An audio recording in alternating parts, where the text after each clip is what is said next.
जय गजानन मंडळी, आज आपण बघूया कैरीचा जाम कसा बनवायचा ते। बाजारातून डबाबंद जाम आणल्यापेक्षा आपण घरच्या घरी कैरीचा जाम एकदम छान बनवू शकतो।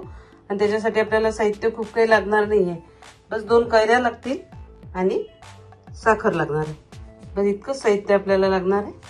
चला तर मग बनवूया कैरीचा जाम। या प्रकारे सोलून घेतली आपण कैरी।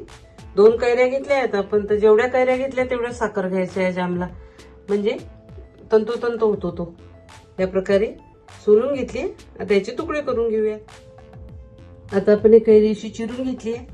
याचे की असे एकसारखे काप आले पाहिजे असं वगैरे काही नाही, आपण असे वाकडे तिकडे कसे पण याचे काप केले तरी, कारण आपल्याला याचा जामच करायचा आहे ना।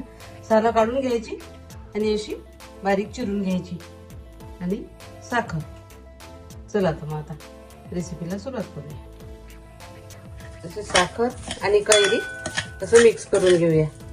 आता याला पाणी सुटते थोड्या वेळाने, आणि मग पाणी सुटलं हे गॅसवर ठेवायचं। बघू शकता तुम्ही, तर ट्रान्सपरंट व्हायला लागलेला आहे आपला जाम आता मस्त अगदी। बाजारात मिळतो त्यापेक्षा सुद्धा स्वादिष्ट लागतो। आणि याच्यात आपण काहीही वापरलं नाही, बस साखर आणि कैरी। बघू शकता तुम्ही काय सुंदर कलर आला तो। बघू शकता तुम्ही आता थोडी शिजले। आता गार झालाय आपला जाम। आता आपण बॉटल मध्ये भरून घेऊया।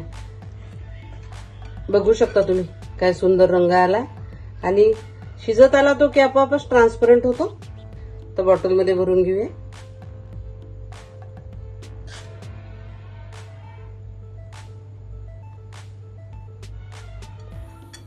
एकदा तुम्ही असा जाम केला की बाजारातून कधी मुलं तुमच्या जाम आणायला सांगणारच नाही तुम्हाला, कारण इतका सुंदर लागतो तो।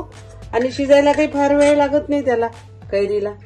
बघू शकता तुम्ही काय मस्त रंग आला तो जामला। तर या पद्धतीने तुम्ही नक्की जाम करून बघा, आणि कसा वाटला मला कमेंट करून नक्की सांगा।